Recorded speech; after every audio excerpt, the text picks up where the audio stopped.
Students, good evening. आज हम start करेंगे 10th क्लास मैथ्स का चैप्टर नंबर 3, लीनियर इक्वेशंस इन टू वेरिएबल्स। और आज का लेक्चर आपके पूरे चैप्टर के बेसिक कॉन्सेप्ट्स को क्लियर कर देगा और कम से कम 2 नंबर के क्वेश्चंस आज के लेक्चर को देखने के बाद आपके पक्के आएंगे एग्जाम के अंदर। पहले मैं आपको सारी डिटेल बताता हूँ जिन बच्चों को कुछ भी नहीं आइडिया कि 8th क्लास के अंदर लीनियर इक्वेशन में क्या आता था, 9th क्लास में क्या आता था और अब 10th क्लास में हम क्या पढ़ने वाले हैं। क्योंकि ये चीज़ें आपको क्लियर होगी ना, आपको पढ़ने में और मजा आएगा। 8th क्लास में आपका आता था लीनियर इक्वेशन या इक्वेशंस इन वन वेरिएबल। वहां पे आप पढ़ते थे एक वेरिएबल के अंदर लीनियर इक्वेशन। मैं बताता हूँ वो कैसी होती है, linear equation in one variable. और 9th क्लास में आप पढ़ते थे लीनियर इक्वेशंस इन टू वेरिएबल्स।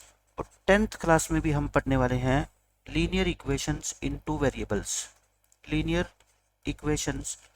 वेरिएबल्स। और फिर मैं आपको बताऊंगा कि 9th क्लास में जो हमने पढ़ा था और 10th में जो हम पढ़ेंगे उन दोनों में डिफरेंस क्या है। फिर 8th में, 9th में, 10th में लीनियर इक्वेशन वन वेरिएबल में क्या होती है बच्चों, जैसे हमने लिख दिया x प्लस में 3 इज इक्वल टू 8।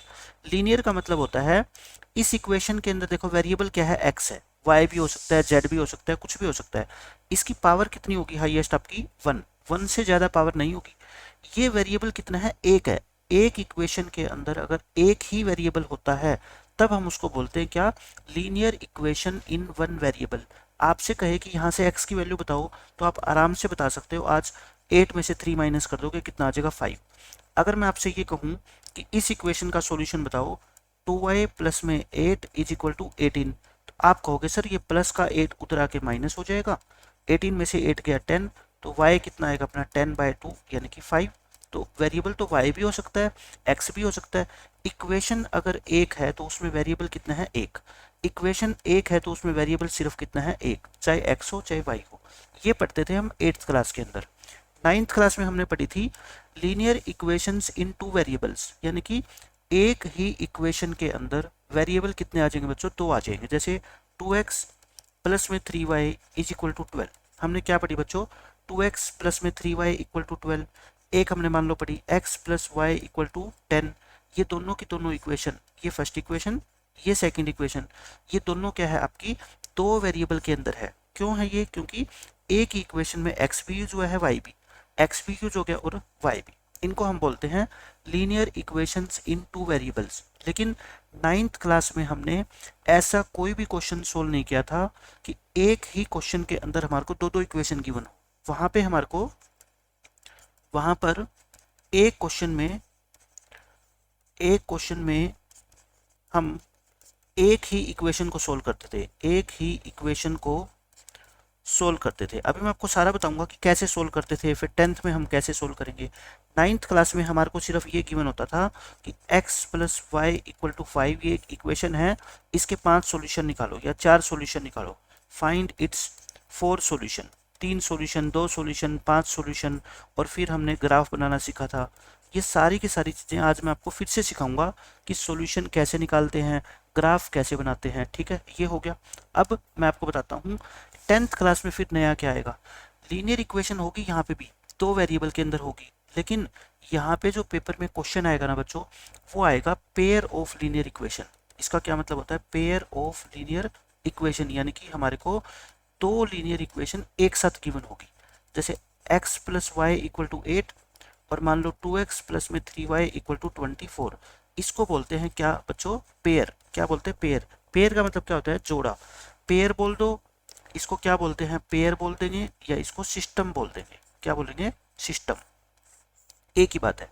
तो समझ आया। 8th क्लास में हमने सिर्फ एक वेरिएबल में पढ़ी थी, 9th क्लास में हमने दो वेरिएबल में इक्वेशन तो पढ़ी, लेकिन वहां पे सिर्फ हमारे को इक्वेशन सिंगल गिवन होती थी।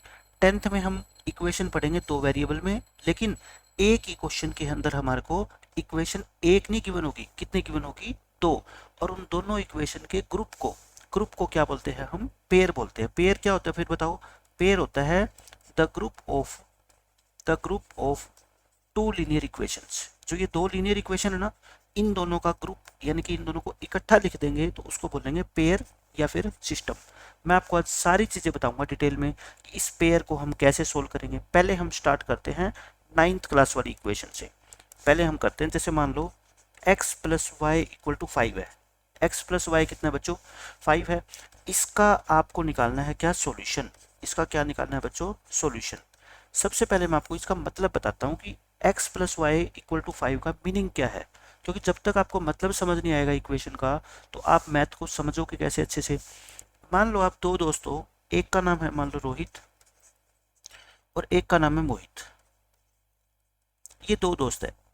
इसके पास कितने रुपए हैं नहीं पता, मान लो x रुपीज है। कितने हैं बच्चों? x रुपीज है। मोहित के पास कितने रुपीज है? मान लो y रुपीज है। और टोटल इनके पास है मान लो 5 रुपीज। टोटल कितने हैं बच्चों? इनके पास 5 रुपीज है। तो ये कहते हैं बताओ मेरे पास कितने पैसे और मेरे पास कितने पैसे। आप बताओ, क्या बता सकते हो?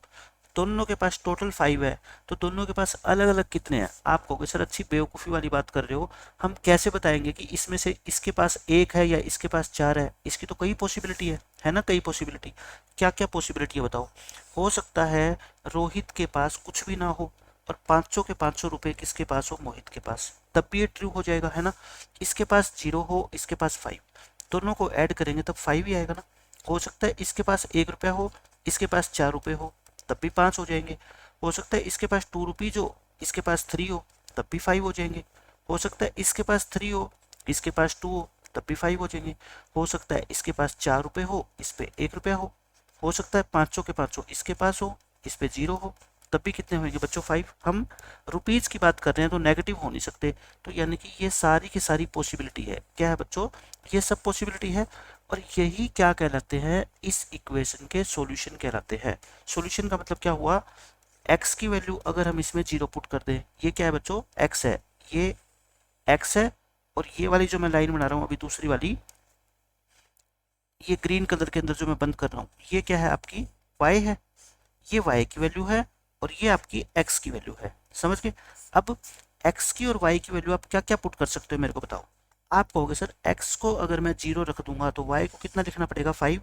y को कितना लिखना पड़ेगा? 5। इसको क्या बोलते हैं? Solution. It is a solution. किसका सॉल्यूशन? Of equation number 1। ये जो 1 इक्वेशन ना फर्स्ट, इसका सॉल्यूशन है। सॉल्यूशन इकट्ठा होता है, x की और y की वैल्यू इकट्ठी लिखने पे सॉल्यूशन बनता है, क्योंकि अकेला x लिख देंगे तो वो उसका सॉल्यूशन नहीं कहलाएगा। हम क्या कहेंगे? x0 y5 इसका क्या है बच्चों? सॉल्यूशन है। इसी तरह से आप कहोगे सर और सॉल्यूशन लिख के दिखाओ। मैं कहता हूँ x is equal to 1 comma y equal to 4। It is also a solution. किसका सॉल्यूशन? Of equation number 1। अब आप कहोगे और लिख के दिखाओ। मैं कहता हूँ x इज इक्वल टू 2 और y इज इक्वल टू 3। ये भी क्या है बच्चों? इसका सॉल्यूशन है ना।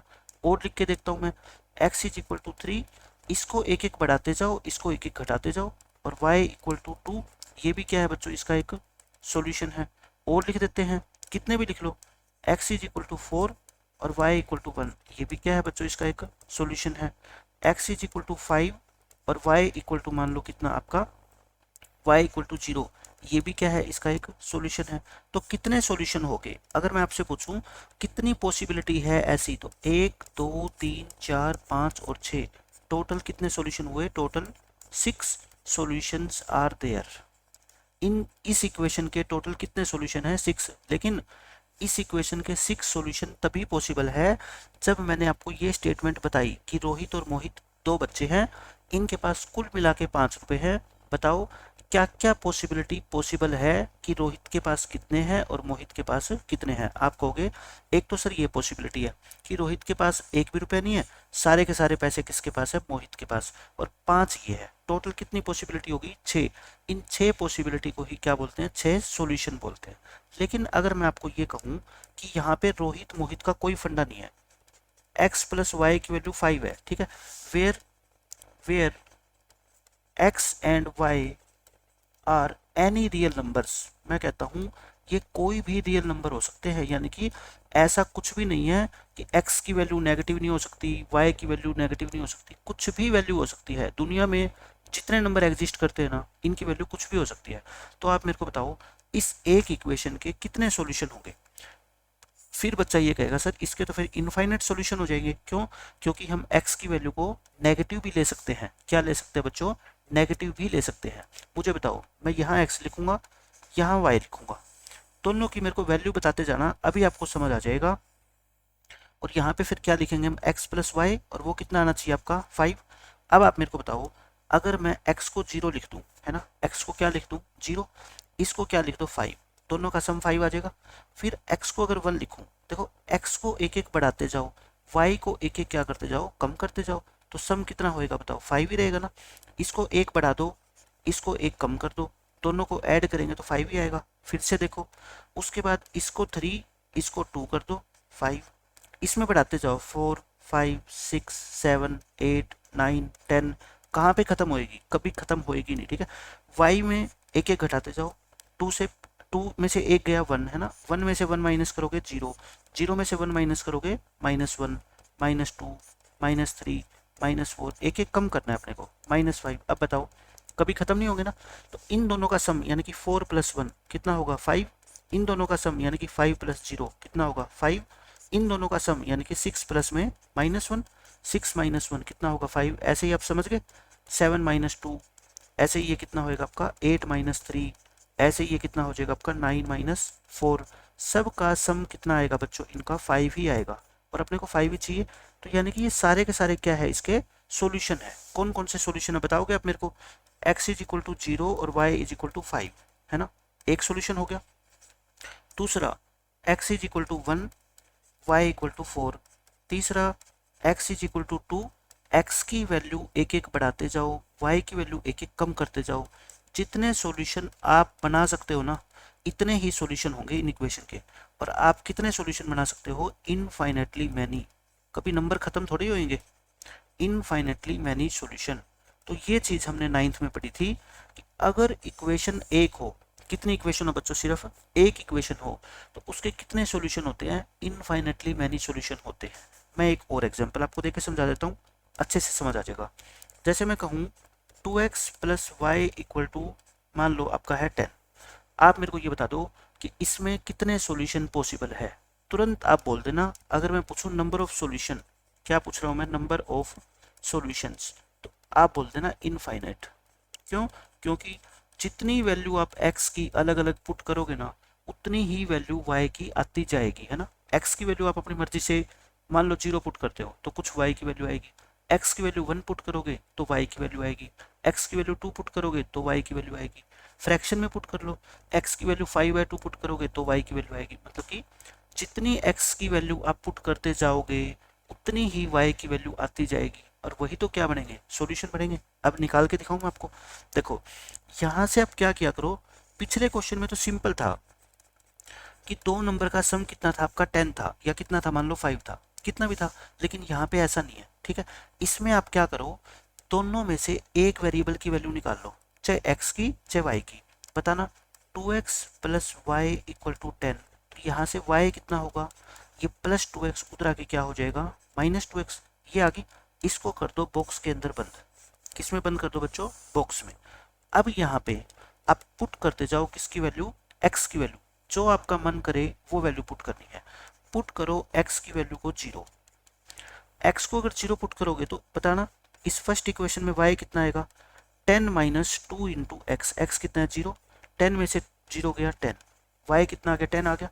यहाँ से बताओ सॉल्यूशन क्या हो गया, देखो ऐसे लिख दिया करो सॉल्यूशन को, x कितना है बताओ, पहले x लिखते हैं, x कितना 0, y कितना 10, ये क्या कहलाता है, इसका एक सॉल्यूशन कहलाता है। किसका, फर्स्ट इक्वेशन का। ये क्या कहलाता है बच्चों, सॉल्यूशन कहलाता है। सॉल्यूशन को ऐसे भी लिख सकते हैं शॉर्ट फॉर्म में। फिर आप पुट करो x को कितना 1, x को 1 पुट करोगे पहली इक्वेशन में, सुनो ध्यान से, 10 - 2 × x, x कितना है 1, 10 में से 2 गया 8, तो सॉल्यूशन क्या हो गया बताना, x को पुट किया 1 और y कितनी आई 8, ये भी इसका क्या हो गया बच्चों, सॉल्यूशन हो गया। तीसरा x को कितना पुट करो अब आप 2, बताना y कितना आएगा, 10 - 2 × जहाँ x है उसको 2 लिख दो, 2 × 2 = 4, 10 में से 4 गया 6, यानी कि x को जब आपने 2 पुट किया तो y कितना है बच्चों 6, ये भी इसका सॉल्यूशन हो गया। और निकालते हैं, कितने भी निकालेंगे हम आज। पुट करो आप x की वैल्यू को कितना 3, तो y कितना आएगा बताओ, 10 - 2 × 3, अब तो समझ गए होगे आप 4, तो यानी कि आपने x को 3 पुट किया तो y कितना आया 4 आ गया। और पुट करते हैं, पुट करो x की वैल्यू को कितना 4, 4 पुट करोगे 2 इंटू क्या आ जाएगा 4 आ जाएगा, 4 टू जा 8, 10 में से 8 गया 2, तो यानी कि x को 4 पुट किया तो y कितना है आपका 2 आ गया। एक सॉल्यूशन और आ गया। फिर आप x को कितना पुट कर दो बच्चों 5 पुट कर दो, 10 माइनस 2 इंटू 5 यानी कि 10 माइनस 10 कितना आ गया 0।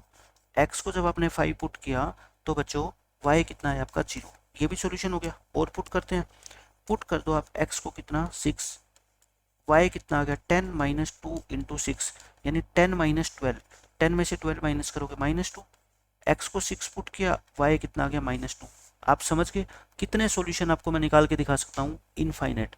जितनी x की वैल्यू पुट करते जाओगे उतनी ही y की वैल्यू आती जाएगी, और ये जो x और y की वैल्यू आती है यही क्या कहलाते हैं बच्चों, इसके सॉल्यूशन कहलाते हैं। कितने सॉल्यूशन होंगे इसके, फिर इनफाइनाइट होंगे।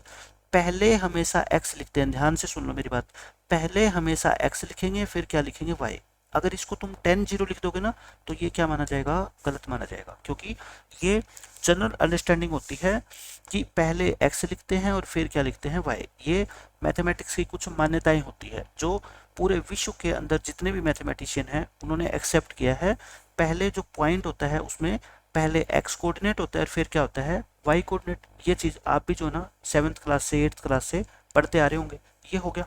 अब मैंने आपको समझा दिया कि दो वेरिएबल में अगर इक्वेशन हो बच्चों कितनी, सिर्फ एक, तो उसके कितने सॉल्यूशन होते हैं, इनफाइनाइट। कैसे निकालते हैं मैंने आपको बता दिया। एक और समझा देता हूँ आपको।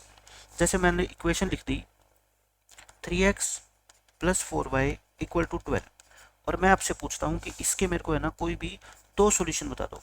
अब इनफाइनाइट नहीं पूछेंगे पेपर में, कितने पूछेंगे, दो पूछ लेंगे, 3 पूछ लेंगे, बस इतना ही पूछेंगे। कोई दो सॉल्यूशन बता दो जो आपका मन करे वो।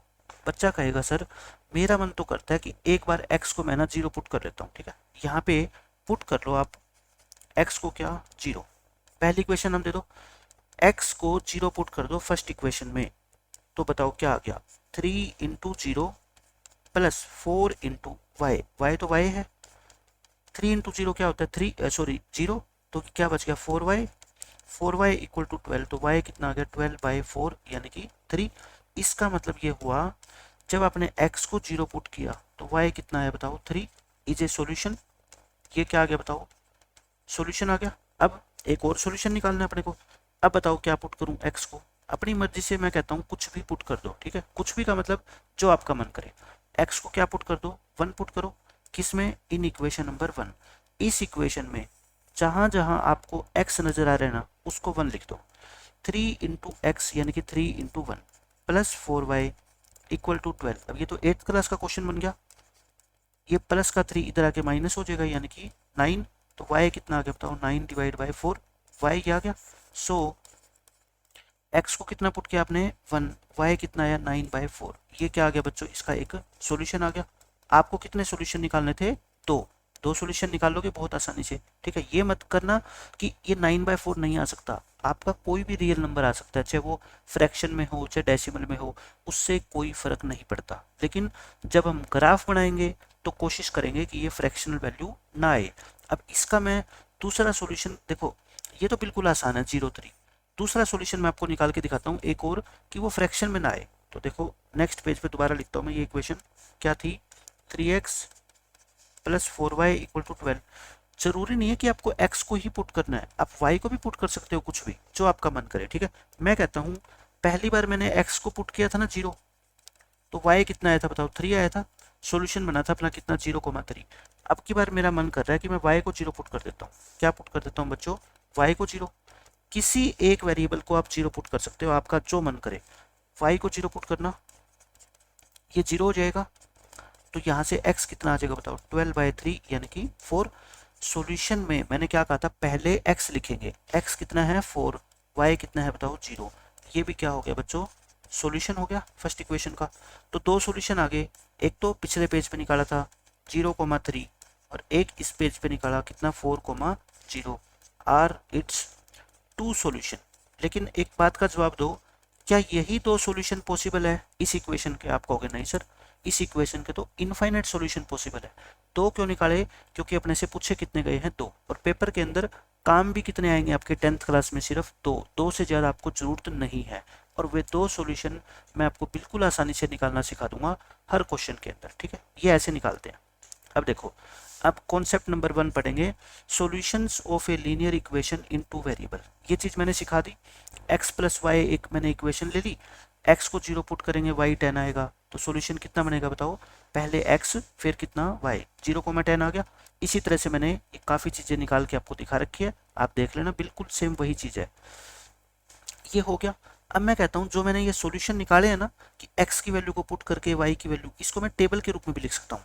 टेबल में हमेशा ये ऐसे टेबल बनाया करो आप, ऊपर हमेशा ही x लिखो, नीचे हमेशा ही क्या लिखो बच्चों, y। देखो इक्वेशन क्या थी आपकी, x plus y equal to 10।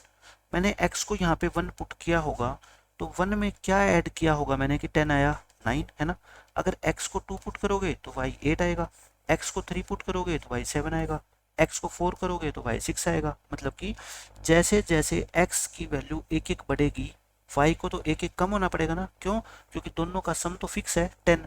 x कहेगा मैं तो एक बढ़ूंगा, तो y कहेगा फिर मेरे को तो तेरी बात माननी पड़ेगी, मेरे को एक कम होना पड़ेगा, तभी तो इन दोनों का सम 10 रह पाएगा, नहीं तो आगे पीछे हो जाएगा। ठीक है, तो हम किसी भी तरह से लीनियर इक्वेशन का सॉल्यूशन फाइंड कर सकते हैं। ये मैंने क्या बना दी बच्चों, टेबल, क्योंकि ग्राफ बनाने के लिए आपको पता है टेबल की जरूरत पड़ेगी, और ये कोई नई बात थोड़ी है। ये टेबल बनाना आपने 8th क्लास में सीखा, 9th क्लास में सीखा, अब तो 10th में हो गया, मतलब कि 2 साल पहले से आप सीखते आ रहे हो ये चीज़ें। ये हो गया। अब मैं ये कहता हूँ फाइंड एनी 5 सॉल्यूशन। आप 5 को छोड़ो, आप सिर्फ कितने सॉल्यूशन फाइंड आउट कर लो, 2, क्योंकि जब आपके काम ही 2 आने हैं तो 4 5 निकालने का कोई मतलब है नहीं। इस इक्वेशन के कोई 2 सॉल्यूशन मेरे को निकाल के दिखा दो, बहुत आसानी से मैं निकाल दूंगा। देखो इक्वेशन लिख लो, 2x plus 3y equal to 15। First equation आ गई। अब मैं इसके अंदर पुट कर देता हूँ क्या, x को 0। अगर फर्स्ट इक्वेशन में x को मैं 0 लिख दूँ तो बताना ये 0 हो जाएगा पूरा, क्योंकि x को 0 लिखोगे तो 2 into 0 0, plus 3y equal to 15। यहाँ से y की वैल्यू 15/3 आ गई, यानी कि 5। तो बताओ x को क्या पुट किया था 0, y क्या आया 5। इज ए सॉल्यूशन, एक सॉल्यूशन हो गया। अब मेरे को क्या चाहिए, एक और सॉल्यूशन चाहिए, है ना, एक और सॉल्यूशन चाहिए, लेकिन कोशिश ये करो कि वो पॉइंटों में ना आए। आप बता सकते हो मेरे को, ऐसी कोई भी वैल्यू पुट करके, चाहे x की पुट करो चाहे y की पुट करो, जो आपका मन करे, लेकिन पॉइंटों में ना आए आंसर, यानी कि 0 5 ऐसे आए ना, ऐसे 1 3 2 5 ऐसे कुछ आ जाए। तो देखो मैं बताता हूँ आपको, वैसे तो सॉल्यूशन अगर मान लो 2 ही निकालने हैं, ये क्वेश्चन थोड़े आएगा आपके पेपर के अंदर। पेपर में तो आपको कहेगा इसका ग्राफ बनाओ, तो ग्राफ के लिए हमारे को 2 पॉइंट चाहिए होते हैं, एक तो निकाल दिया, एक और चाहिए मेरे को। मैं कहता हूँ यहाँ पे सोच के देखो आप, अगर मैं यहाँ से एक वेरिएबल की वैल्यू निकाल लूँ पहले, ठीक है, 2x किसके इक्वल होएगा बताओ, 15 माइनस के 3y हो गया। x कितना होएगा आपका, 15 माइनस 3y डिवाइड बाई 2 हो गया, x की वैल्यू निकाल दी। अब मैं y की ऐसी वैल्यू पुट करूंगा कि 15 में से 3y माइनस करने के बाद जो नंबर आएगा वो 2 से पूरा पूरा डिवाइड हो जाए। पता लग गया अब तो। अब अगर मैं इस इक्वेशन में y को 1 लिख दूं, इतना छोटा नंबर है, सोच के ही पता लग जाएगा। y को 1 लिखोगे तो ये 3 इंटू 1 3 हो गया, 15 में से 3 गया 12, 12 को 2 से डिवाइड करोगे 6, तो x कितना है बच्चों 6। पहले क्या लिखते हैं, ध्यान रखना मेरी बात, पहले हमेशा ही x की वैल्यू लिखते हैं फिर y की वैल्यू। ये भी क्या हो गया बच्चों, सॉल्यूशन। देखो फ्रैक्शन के अंदर नहीं आई ना वैल्यू, वैल्यू फ्रैक्शन के अंदर नहीं आई, तो ऐसी सिर्फ आपको 2 वैल्यू निकालनी है कि फ्रैक्शन में ना आए। एक तो मैं कहता हूँ 0 पुट करने से आ जाएगी, दूसरी भी 100% क्वेश्चन में आ जाती है, लेकिन एग्जामिनर ने अगर थोड़ा सा चेंज कर दिया तो वो पॉइंटों में आ जाएगी। तो कोई बात नहीं, हम तो हजारों लाखों सॉल्यूशन है, उसमें से 2 ऐसे ढूंढने हैं जो डेसिमल में ना आए। डेसिमल में आगे तब भी कोई बड़ी बात नहीं है, लेकिन ग्राफ बनाने में थोड़े जो एवरेज बच्चे हैं या बिलो एवरेज बच्चे हैं उनको प्रॉब्लम आएगी। इसलिए मैं कहता हूँ पॉइंटों में लो ही मत, इंटीजर के अंदर लो वैल्यू। ठीक है, ये हो गया। अब हम आगे बढ़ते हैं। देखो अब ये क्वेश्चन देखो, इसमें 2 सॉल्यूशन निकालने इस इक्वेशन के, तो निकालते हैं 2 सॉल्यूशन। इक्वेशन क्या है, 3x plus 4y equal to 12।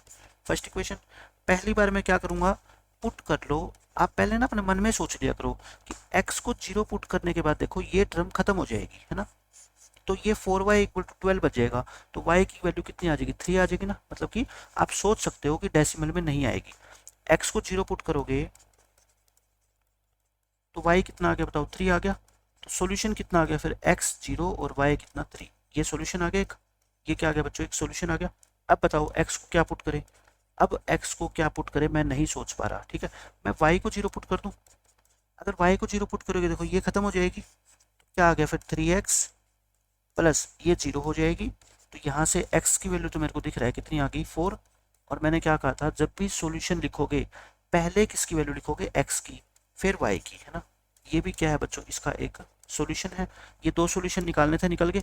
अब मेरे को बताओ एक टेबल बना दूं इसकी मैं, क्योंकि ग्राफ के लिए आपको क्या जरूरत पड़ेगी, टेबल की। ऊपर हमेशा x, नीचे हमेशा y। देखना ये पहला सॉल्यूशन कैसे लिखोगे बताओ, पहले कॉलम में पहला सॉल्यूशन, दूसरे कॉलम में दूसरा सॉल्यूशन। यहाँ पे क्या लिखते हो बच्चों, फर्स्ट सॉल्यूशन। यहाँ पे क्या लिखते हो, सेकंड सॉल्यूशन। यानी कि कॉलम में लिखना है, रो में नहीं लिखना। पहला सॉल्यूशन है 0 3, ऊपर 0 नीचे 3। दूसरा सॉल्यूशन है 4 0, ऊपर 4 नीचे 0, क्योंकि ऊपर वैल्यू किसकी है, x की, नीचे वैल्यू किसकी है, y की। पहले वाली वैल्यू किसकी होती है, x की, दूसरी किसकी होती है, y की। समझ गए, ये टेबल बनानी है आपको आगे। अब मैं और एग्जांपल देता हूँ आपको, देखो फाइंड करने अपने को इसके दो सॉल्यूशन, तो कर लेते हैं find. 2x minus 3y equal to 12। यहाँ पे एक स्पेशल बात बताने के लिए मैंने ये इक्वेशन ली है, जहाँ पे बच्चा मिस्टेक कर सकता है, लेकिन मेरी बात ध्यान से सुनोगे तो मैं बताऊंगा कि कहाँ आपसे मिस्टेक होगी, फिर वो मिस्टेक आप नहीं करोगे कभी भी। इसमें मैं x को 0 पुट कर देता हूँ, ठीक है। x को क्या पुट कर देता हूँ, 0। तो आप बताओगे y क्या आएगा, फिर आपका y क्या आएगा। आप कहोगे जी पहले आप है ना x को 0 पुट कर ही लो ताकि गलती ना हो। ये टर्म 0 हो जाएगी, माइनस के 3y। बच्चा है ना इसको 3y ले लेता है, 0 में से 3y माइनस करोगे तो 3y थोड़े आता है, माइनस 3y रहेगा ना, क्योंकि 0 का तो कोई फर्क नहीं पड़ता। तो ये माइनस उधर उधर शिफ्ट हो जाएगा। y कितना आएगा आपका, -12/3, यानी कि -4। बस यही मैं आपको बात बताना चाहता था कि यहाँ पे x को 0 पुट करने के बाद ये 3y नहीं बचेगा, ये -3y बचेगा, ठीक है। तो टेबल बना देता हूँ मैं साथ साथ में। देखो पहले x क्या लिया आपने 0, y कितना है आपका -4, बन गई टेबल ये। अब उसके बाद मैं लेता हूँ इसका दूसरा सॉल्यूशन। अब बताओ मैं अगर y को 0 पुट कर दूँ तो ये टर्म खत्म हो जाएगी ना, तो 2x कितना आ जाएगा आपका 12। अब आप पुट कर दो बच्चों क्या, y को 0, साथ साथ में टेबल में लिख दो, y वाली कॉलम में y को क्या लिख दो 0। अब बताना इस इक्वेशन में, फर्स्ट इक्वेशन में 2x minus 3 into 0 equal to 12। ये तो 0 ही हो गया, 2x में से 0 गई 2x, x कितना आएगा बताओ 6, x की वैल्यू कितनी आ गई 6। ये दो सॉल्यूशन आगे निकाल दिए मैंने, ठीक है, खत्म क्वेश्चन। इसी तरह से बच्चों आप कितने भी सॉल्यूशन निकाल सकते हो, कितनी भी इक्वेशन के, ठीक है। मैं निकाल के नहीं दिखा रहा क्योंकि ये बहुत आसान इक्वेशन है। अब ये बात आती है मेन अपना, जहाँ अब 10th क्लास का जो मैथ स्टार्ट होगा, how to draw graph of a linear equation. एक लीनियर इक्वेशन का ग्राफ कैसे ड्रॉ करें। देखो ग्राफ मान लो आपको ये पता है सबको, ग्राफ पेपर पे ये दो लाइनें होती है, इसको बोलते हैं एक्स एक्सिस, इसको बोलते हैं वाई एक्सिस। ये होता है हॉरिजॉन्टल एक्सिस। क्या होता है बच्चों, ये हॉरिजॉन्टल एक्सिस होता है। और इसको क्या बोलते हैं, दूसरा नाम इसका क्या है बच्चों, vertical axis. Vertical axis, x axis पे इधर ये 0 0 होता है, यहाँ पे पॉजिटिव वैल्यू होती है 1 2 3 4 5, यहाँ पे एक्स की नेगेटिव वैल्यू है ना, कितना भी बढ़ा दो इसको आगे। ऊपर वाई की पॉजिटिव वैल्यू और नीचे y की क्या होती है बच्चों, नेगेटिव वैल्यू, -1 -2 -3। एग्जाम में ऐसे आपको ग्राफ मिलेगा, आपको ये दो लाइनें ड्रॉ करके एक्स एक्सिस वाई एक्सिस ये पॉइंट प्लॉट करने हैं, ठीक है। और फिर हम क्या बनाएंगे, उसका ग्राफ बनाएंगे। अब देखो मैं आपको एग्जाम्पल से समझाता हूँ। ये देखो सारा ग्राफ बनाना है, और एक ग्राफ जो होता है ना, जो भी हम लीनियर इक्वेशन का ग्राफ बनाएंगे वो हमेशा क्या आएगी, एक स्ट्रेट लाइन आएगी, ठीक है। स्ट्रेट लाइन का मतलब जैसे ग्राफ बनाया वो कुछ ऐसा आएगा, यानी कि कर्व नहीं आएगी, कभी भी ऐसा नहीं आएगा ग्राफ, हमेशा एक सीधी लाइन आएगी इस तरह से। तो मैंने क्या कहा आपको कि कोई भी लीनियर इक्वेशन का ग्राफ बनाना हो तो आपको कम से कम कितने पॉइंट चाहिए, दो। हमें कम से कम कितने सॉल्यूशन चाहिए, दो सॉल्यूशन चाहिए। आप कहोगे जी अगर मैं दो से ज़्यादा सॉल्यूशन निकाल लूँ तो, मैं कहता हूँ चाहे तुम निकाल लो 10 सॉल्यूशन चाहे 20 सॉल्यूशन, लाइन यही आएगी हमेशा। बस इसको आगे बढ़ा दो। लाइन का मतलब ही क्या होता है, दोनों तरफ कितने भी बढ़ा सकते हैं। तो कम से कम सॉल्यूशन कितने चाहिए, दो, ज़्यादा से ज़्यादा जितना आपका मन करे। लेकिन जब दो से काम चल रहा है तो फिर ज़्यादा क्यों निकाले। हाँ, दो में एक नुकसान ज़रूर हो सकता है आपका, अगर मान लो आपने कहीं मिस्टेक कर दी सॉल्यूशन निकालने में, कहीं प्लस माइनस की, मल्टीप्लिकेशन में, डिवीजन में, तब आपका सॉल्यूशन ग्राफ जो है ना वो क्या आएगा, गलत आएगा। लेकिन 3 सॉल्यूशन निकालने का ये फायदा है, अगर मान लो 3 निकाल दिया आपने, इसमें से एक गलत आ गया और ये दोनों क्या है बच्चों, सही है, तो फिर पता है क्या है, आपका जो ग्राफ बनेगा ना, ए पॉइंट मान लो यहाँ पे बनेगा आपका, बी पॉइंट यहाँ इसकी सीध में बन जाएगा, सी पॉइंट इधर चला जाएगा। फिर ये आपको पता लग जाएगा कि हमने सॉल्यूशन जो निकाले हैं ना वो गलत है। इन तीनों में से कोई ना कोई एक आपका गलत है, क्योंकि ग्राफ कैसा बनना चाहिए, हमेशा ही एक स्ट्रेट लाइन। लेकिन बताना, पहले आप इधर से चले, इधर आ गए, फिर मुड़ गए, मुड़ना नहीं है कहीं पे भी, लीनियर इक्वेशन में हम कहीं पे भी मुड़ेंगे नहीं। तो अगर आपको 100% विश्वास है कि हमने जो 2 सॉल्यूशन निकाले हैं वो करेक्ट है, तब तो 2 ही निकालो। अगर आपकी कैलकुलेशन वीक है तो आप कितने सॉल्यूशन निकालो, 3, उससे आपको पता लग जाएगा। ठीक है, अब देखो आपको इसका क्या बनाना है बच्चों, ग्राफ बनाना है। तो मेरे लिए तो बहुत आसान है, देखो मैं सिखाता हूँ आपको, और ये कोई नई बात नहीं है, ये 8th क्लास से स्टार्टिंग हुई थी, 9th में भी आपने ग्राफ बनाए, 10th में फिर हम ग्राफ बनाएंगे। x plus y equal to 6, आप क्या किया करो बच्चों, एक टेबल बना दिया करो। ठीक है, साथ साथ में ऊपर लिखो x, नीचे क्या लिखो y। आप है ना अपने मन में ही सोच के निकाल सकते हो इसका तो सॉल्यूशन। x को अगर आप 0 लिखोगे, यानी कि ये 2 बच्चे हैं जिनके पास कुल मिला के कितने हैं, 6 रुपए हैं। अगर x के पास 0 है तो y के पास कितने होंगे, 6 होंगे, समझ गए। अगर x के पास 1 है तो y के पास कितने होंगे, 5 होंगे। इसमें तो कोई दो राय नहीं है, कितने भी सॉल्यूशन निकालना चाहो और निकाल लो। इसको एक और बढ़ा देते हैं, x के पास मान लो 2 है तो इसके पास कितने होंगे, 4 होंगे। अब मैं इसका क्या बनाता हूँ, ग्राफ बनाता हूँ। ठीक है, अब नेक्स्ट पेज पे मैं क्या बनाऊंगा, ग्राफ। ये ग्राफ मैंने ऑलरेडी ले रखा है, पॉइंट लिख रखे हैं मैंने यहाँ पे 12 तक, यहाँ पे 12 तक। इस इधर मैं नेगेटिव वैल्यू मैंने ली नहीं तो छोड़ दो। ठीक है, टेबल में यहाँ पे दोबारा ड्रॉ कर देता हूँ ताकि आपको पीछे पेज पे ना पलटना पड़े।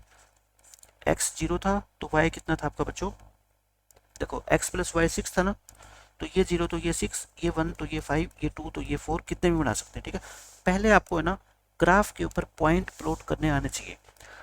x 0 और y 6 ऐसे प्लॉट करते हैं ना कॉलम वाइज, ये पहला पॉइंट पुट करेंगे, फिर ये दूसरा पुट करेंगे, फिर ये तीसरा पुट करेंगे, ऐसे जितने भी होंगे पुट करते जाएंगे। ऐसा पॉइंट बताओ जहां x 0 हो और y कितना हो बच्चों, 6। देखो ये ओरिजिन होता है, ओरिजिन पे x भी 0 होता है और y भी क्या होता है बच्चों, 0। x तो 0 है, मतलब हॉरिजॉन्टल लाइन पे तो आप चलना नहीं बिल्कुल भी। y कितना, 6। y कहाँ मिलेगा आपको, ऊपर मिलेगा ना। y एक्सिस कौन सा होता है बच्चों, ये होता है, ये एक्स एक्सिस होता है आपका। तो ऊपर चलते जाओ आप 6 तक, ये पॉइंट यहाँ पहुंच गए। इस पॉइंट को क्या बोलेंगे हम, 0,6। क्या बोलेंगे बच्चों, पहले x लिखते हैं फिर y लिखते हैं। ठीक है, फिर दूसरा पॉइंट पुट करो, बताओ 1,5, x1, x एक्सिस के ऊपर 1 देखो कहाँ पे है, ये रहा, ये रहा 1। फिर y कितना है, 5। y 5 कहाँ मिलेगा आपको, ऊपर की तरफ है ना। इसी 1 से स्टार्ट करके ऊपर बढ़ जाओ, इसी सीध में बिल्कुल, और 5 तक पहुंच जाओ, पहुंच गए ना। ये कितना मिल गया आपको पॉइंट दूसरा, इसके कोऑर्डिनेट क्या है बताओ, 1,5, ये हो गया। अब ढूंढे तीसरा पॉइंट, 2 4, x2 देखो पहले कहाँ पे है, ये रहा। 2 से स्टार्ट करके ऊपर जाओ 4 तक, ऊपर जाओ 4 तक तो यहाँ पे चले जाएंगे। ये पॉइंट कितना होगा बच्चों, 2,4। अब आपको क्या करना है, ये सारा काम पेंसिल से करना है। ठीक है, स्केल लोगे आप और स्केल से इसको क्या कर देना बच्चों, ज्वाइन कर देना। आप ये सोच रहे होंगे कि मेरा ग्राफ ये सीधा क्यों नहीं आ रहा, स्ट्रेट लाइन है ना। ये स्ट्रेट लाइन पता है क्यों नहीं आ रहा, क्योंकि मैंने जब इसको एक्सपेंड किया ग्राफ पे तो ये क्या होगी, लाइनें छोटी बड़ी होगी, यानी कि एक कॉलम छोटा हो गया दूसरा बड़ा हो गया। तो लेकिन आपका जो है ना ग्राफ होता है, जो हार्ड कॉपी होगी आपके पास तो ग्राफ की, तो बिल्कुल ये क्या आएगी, स्ट्रेट लाइन आएगी। मतलब कि ये लाइन, ये पॉइंट जो ना वो यहाँ आएगा, बिल्कुल स्ट्रेट लाइन आएगी। ठीक है, तो ये आपका क्या हो गया बच्चों, ग्राफ हो गया। कितने भी इक्वेशन के ग्राफ बनाने हो ना, तरीका क्या रहेगा बच्चों, यही रहने वाला है। तरीका सिर्फ एक ही रहेगा, 2 पॉइंट निकालेंगे, उनको प्लॉट कर देंगे और लाइन ड्रॉ कर देंगे, बस खत्म। अब देखो आप सेकंड क्वेश्चन, आपको इसका ग्राफ बनाना है, बना देते हैं। टेबल बना लो, साथ साथ में टेबल बना दिया करो, क्योंकि आपकी टेबल ही इंपॉर्टेंट है ग्राफ बनाने के लिए। देखो इक्वेशन लिखो, 3x plus 4y equal to 12। सबसे पहले बच्चों क्या करोगे, सबसे पहले आप 2 पॉइंट निकालोगे, आपका जो मन करे ना वो पॉइंट निकाल लो। मैं कहता हूँ, मेरे को क्लियर दिख रहा है, अगर मैं x को 0 पुट कर दूंगा ना तो मेरा आंसर फ्रैक्शन में नहीं आएगा, क्योंकि x को 0 पुट करने से ये टर्म हो जाएगी खत्म। 4y कितना आ जाएगा आपका, 12। तो y कितना आ जाएगा बताओ, 3 आ जाएगा। x को 0 लिखा तो y कितना है आपका, 3। एक सोल्यूशन आ गया। अब मैं कहता हूँ एक बार क्या पुट कर दो आप, y को 0 पुट कर दो। y को 0 पुट करोगे ये खत्म हो जाएगा, 3x plus 0 equal to 12, x कितना आ जाएगा बताओ 4, x के कॉलम में लिख दो 4 और y के कॉलम में लिख दो 0, दो सॉल्यूशन आ गए 0 3 4 0। नेक्स्ट पेज पे चलते हैं, टेबल बनाता हूँ दोबारा, ये x ये y, ये क्या था 0 3 और ये क्या था 4 0। अब बताओ मेरे को 0 3 पॉइंट आप कैसे ढूंढोगे, x 0 ये रहा, 3 y 3 मतलब ऊपर मिलेगा, ये पॉइंट कहलाएगा क्या 0,3। दूसरा पॉइंट आप कैसे ढूंढोगे बताओ 4 0, x कहाँ पे है 4 ये रहा, y तो 0 ही है, मतलब कि y पॉजिटिव होता तो ऊपर जाते, नेगेटिव होगा तो नीचे आएंगे, लेकिन 0 है तो कहीं नहीं जाएंगे, इधर ही बैठे रहेंगे। ठीक है, ये हो गया आपका पॉइंट कौन सा बच्चों 4,0। स्केल ले लो और स्केल से इन दोनों पॉइंट को क्या कर दो बच्चों ज्वाइन कर दो, इन दोनों पॉइंट को, और आगे भी ज्वाइन कर सकते हो क्योंकि तो लाइन है, लाइन तो दोनों डायरेक्शन में कितनी भी एक्सटेंड हो सकती है ना, इधर भी और इधर भी। ये क्या बन गया बच्चों इसका ग्राफ, और ग्राफ हमेशा ही क्या आएगा, graph is always a straight line, graph हमेशा ही क्या आएगी एक सीधी रेखा स्ट्रेट लाइन, कर्व की फॉर्म में नहीं आएगा कभी भी ग्राफ। लीनियर इक्वेशन की बात करें तो ये हो गया, मैंने आपको ग्राफ बनाना सिखा दिया, पॉइंट कैसे निकालते हैं, 2 पॉइंट सब कुछ मैंने बता दिया। अब अपनी बात आती है 10th क्लास की, कॉन्सेप्ट नंबर 3। फर्स्ट कॉन्सेप्ट में हमने क्या पढ़े, सॉल्यूशन कैसे निकालते हैं। सेकंड कॉन्सेप्ट हमने क्या पढ़ा, ग्राफ कैसे बनाते हैं। अब हम पढ़ेंगे बच्चों पेयर ऑफ लीनियर इक्वेशन, मैंने बताया था ना पेयर, 10th क्लास में हम दो इक्वेशन को इकट्ठा सोल्व करना सीखेंगे। पेयर, पेयर कह लो या क्या कह लो बच्चों, इसका दूसरा नाम होता है सिस्टम। मैं बार बार वर्ड यूज करूंगा पेयर या फिर सिस्टम, तो आपको कंफ्यूज बिल्कुल भी नहीं होना है। ठीक है, और लीनियर इक्वेशन को हिंदी में क्या बोलते हैं, रैखिक समीकरण। ये हिंदी मीडियम वाले बच्चों के लिए कोई इतना मुश्किल वर्ड है नहीं, इक्वेशन को समीकरण बोलते हैं, लीनियर को क्या बोलते हैं, रैखिक। अभी तक हमने सिर्फ एक लीनियर इक्वेशन के सॉल्यूशन फाइंड किए हैं जो कि इनफाइनेटली मैनी होते हैं। अब हम लीनियर इक्वेशन के पेयर के बारे में पढ़ेंगे। क्या पढ़ेंगे बच्चों, पेयर के बारे में। पेयर ऑफ लीनियर इक्वेशन कह लो या सिस्टम ऑफ लीनियर इक्वेशन कह लो, यानी कि पेयर वर्ड और सिस्टम वर्ड कुछ भी यूज कर लो, दोनों का मीनिंग क्या है बच्चों, सेम है। सारी चीजें एक एक चीज मैंने लिखी हुई है। अब देखो मैं आपको एक पेयर बना देता हूँ।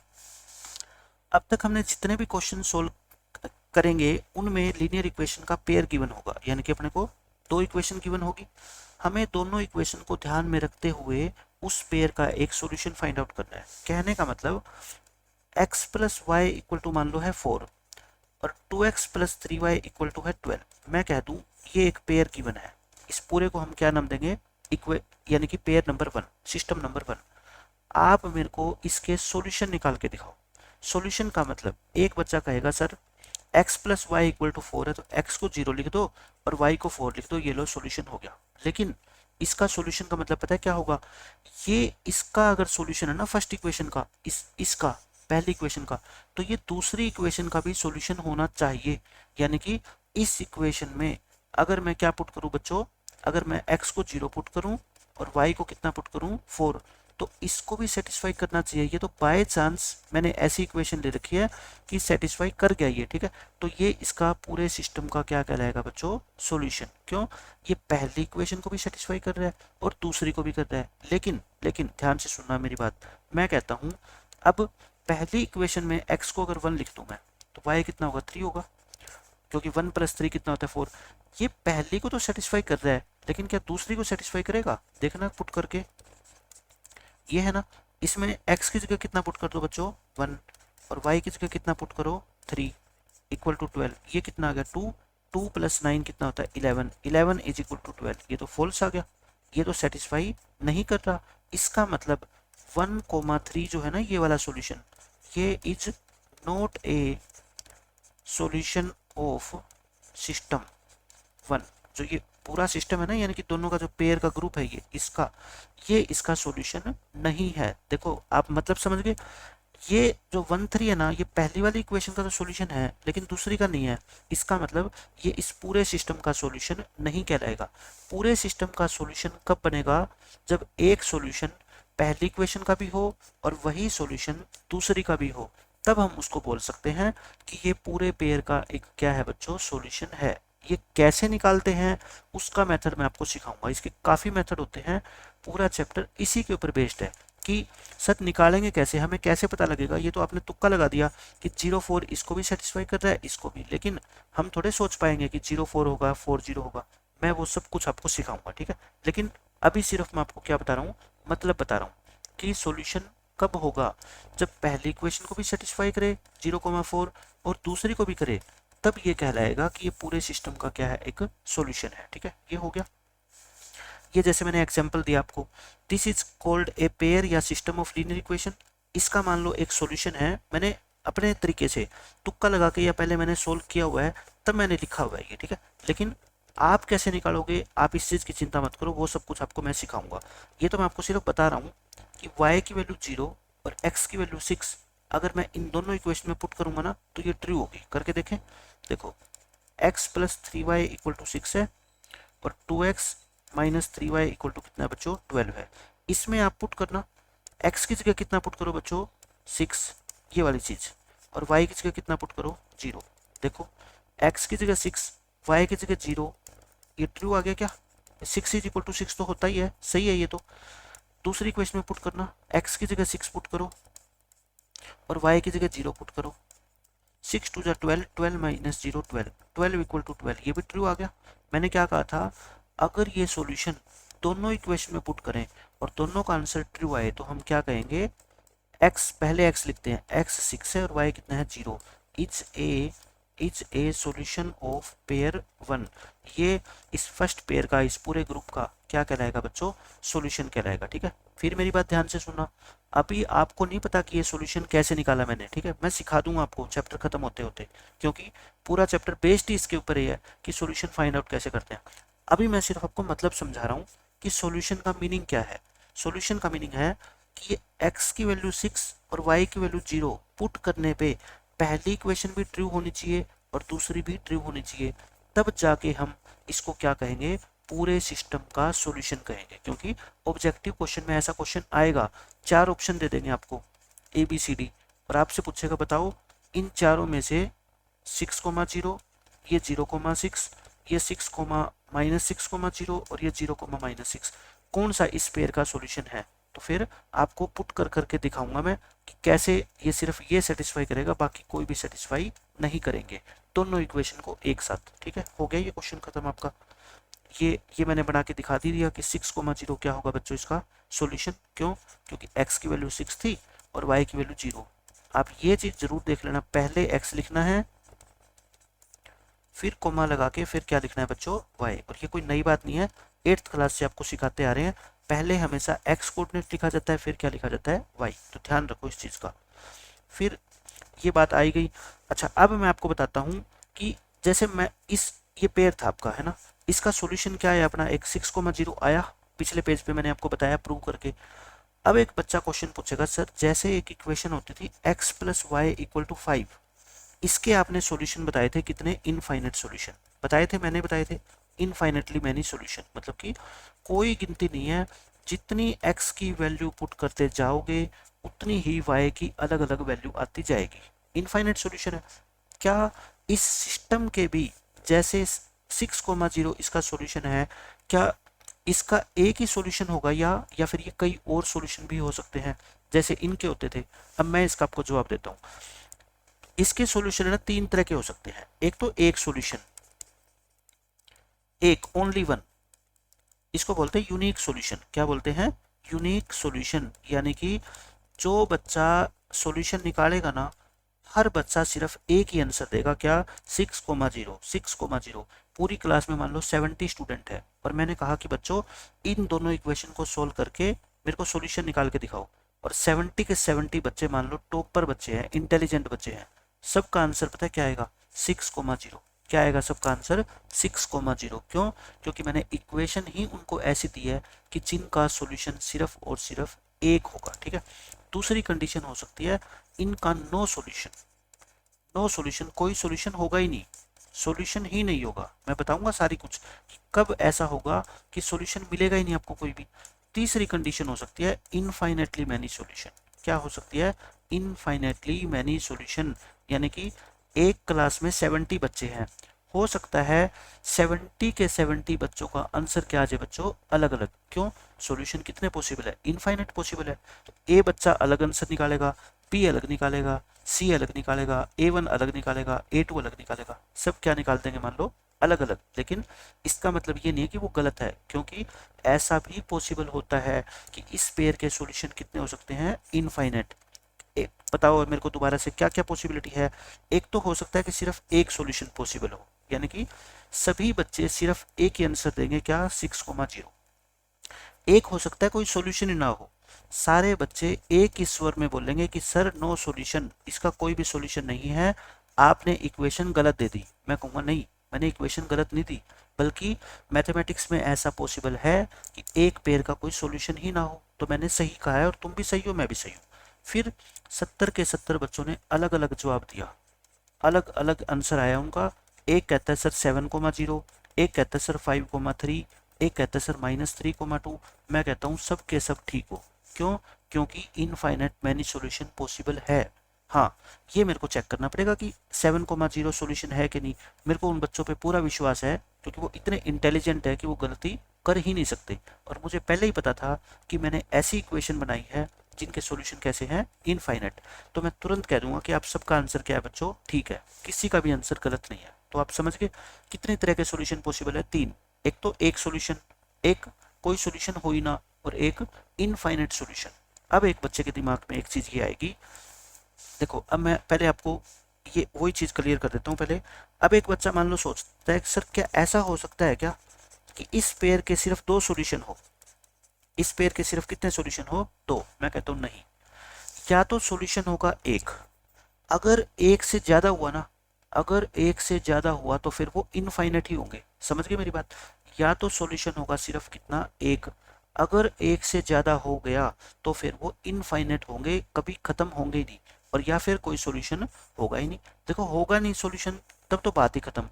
सॉल्यूशन होगा तो या तो एक होगा या फिर कितने होंगे, इनफाइनाइट। यानी कि ऐसा नहीं हो सकता कि सॉल्यूशन 2 हो जाए या सॉल्यूशन 3 हो जाए या सॉल्यूशन 10 हो जाए, बस इससे ज़्यादा नहीं हो सकते। नहीं, ऐसा नहीं होगा। अगर एक से ज़्यादा सॉल्यूशन हो गए तो फिर वो कभी भी खत्म होंगे नहीं, होते जाएंगे होते जाएंगे। ठीक है, ये हो गया। अब आप मेरी बात ध्यान से सुनना। अब मैं कहता हूँ, अब मैं बताऊंगा आपको नंबर ऑफ सॉल्यूशन, जो मैंने पिछले पेज पे सारी कहानी बताई है ना आपको, यूनिक सॉल्यूशन वाली। ये लीनियर इक्वेशन के पेयर को लिखा कैसे जाता है, सबसे पहले आप ये सीख लो, लिखा कैसे जाता है, ये सबसे इंपॉर्टेंट है। लिखा कैसे जाता है, देखो दो वेरिएबल के अंदर कोई भी इक्वेशन होती है ना, उसकी जनरल फॉर्म क्या होती है, general form, general form of a linear equation. Linear equation general form किस फॉर्म में लिखी जाती है, देखो एक एक होता है वेरिएबल x, एक होता है वेरिएबल क्या बच्चों, y। इसके आगे इसका कोफिशिएंट मान लो a है, इसका कोफिशिएंट मान लो क्या है, b। ax प्लस by और कोई कांस्टेंट टर्म, जैसे इक्वेशन होती है ना 2x plus 3y minus 12 equal to 0, तो वो क्या लिख दो, उसको c लिख दो। ठीक है, ये क्या होती है बच्चों, किसी भी लीनियर इक्वेशन की जनरल फॉर्म होती है, क्या, ax plus by plus c equal to 0। लेकिन आप कहोगे सर हम तो एक साथ दो दो इक्वेशन पढ़ने वाले हैं इस चैप्टर में, तो मैं कहता हूँ कोई बात नहीं, दूसरी इक्वेशन भी ये लिख दो, ax plus b y plus c equal to 0। लेकिन फिर एक बच्चा कहेगा सर फिर इन दोनों इक्वेशन में फ़र्क क्या हुआ, ये तो सेम ही होगी, ये इक्वेशन ये है और ये इक्वेशन ये है। क्यों? क्योंकि मेरे को तो इन दोनों में कोई फ़र्क नज़र आ ही नहीं रहा, ये भी a है ये भी a, ये भी x ये भी x, ये b ये y ये c, दोनों में कोई फ़र्क नहीं है। अब मैं इनको क्या बनाऊंगा, अलग अलग, यानी कि इनमें थोड़ा थोड़ा मैं डिफरेंस पैदा करूंगा। देखो कोई भी इक्वेशन आपको होगी ना मैथ में, उसमें x और y तो आए ही आएगा, पक्का है ये तो, x और y तो आए ही आएगा। चेंज क्या हो सकता है, इस 2 की जगह 3 चेंज हो जाएगा, इस 3 की जगह 7 हो जाएगा, 12 की जगह मान लो 20 हो जाएगा, यही चेंज हो गया। ठीक है, तो मैं कहता हूँ जो ये कोफिशिएंट है ना ए बी सी, इसको चेंज कर दो। ऊपर वाली इक्वेशन में तो इसको लिख दो a1 b1 c1, यानी कि 1 1 लगा दो, नीचे वाली इक्वेशन में 2 2 लगा दो। ठीक है, ये दो इक्वेशन आपकी बन जाएगी। a1 तो मतलब सिद्धि में अगर आपको बताता ना तो आपको याद नहीं होती कि क्या है a1 b1 c1। abc लिखने हैं ऊपर भी नीचे भी, ऊपर 1 1 लगा देना, नीचे क्या लगा देना 2 2। ये क्या बन जाएगा, अपना एक सिस्टम बन जाएगा। ठीक है, इसके कितने तरह के सॉल्यूशन होते हैं मैंने बताया, unique solution, no solution, infinite solution. Unique solution कह लो, सिंगल सॉल्यूशन कह लो, या ओनली वन सॉल्यूशन कह लो, एक ही बात है। हिंदी में लिख दिया अद्वितीय हल, नो सॉल्यूशन यानी कि कोई हल नहीं है, इनफाइनेटली का मतलब असीमित, असीमित का मतलब क्या होता है इनफाइनेट। मैंने सब कुछ लिख दिया कि सॉल्यूशन हुए तो दो तरह के होंगे, या तो यूनिक होगा या फिर क्या होगा इनफाइनेट। ऐसा पॉसिबल नहीं है कि सॉल्यूशन 2 हो जाए, सॉल्यूशन 4 हो जाए, नहीं। पेपर में लिखा आ जाए कि क्या इस सिस्टम के सिर्फ 2 सॉल्यूशन हो सकते हैं, सिर्फ 2 सॉल्यूशन, आप मना कर देना। क्यों? बोल देना कि हमारे सर ने बोला था अगर सॉल्यूशन हुआ एक से ज़्यादा तो फिर 2 नहीं हो सकते, हजारों होंगे, लाखों होंगे, ठीक है, या फिर सॉल्यूशन होगा ही नहीं, ये बात है।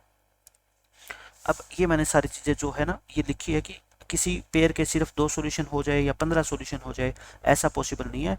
नंबर ऑफ सॉल्यूशन अगर एक से ज़्यादा हुए तो फिर कितने होंगे, इनफाइनेट ही होंगे। ये सब कुछ मैंने लिख दिया आपके लिए।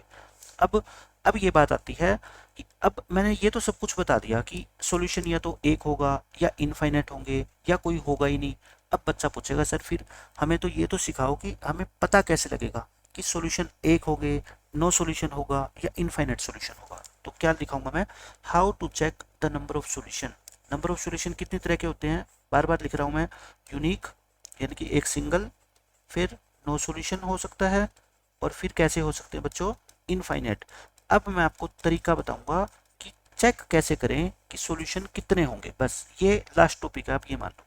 चेक करने के बच्चों 2 तरीके होते हैं, एक तो ग्राफिकल मेथड होता है, एक एल्जेब्रिक मेथड होता है। एल्जेब्रिक का मतलब होता है नंबर्स की फॉर्म में चेक करेंगे, 2 3 4 5 ऐसे।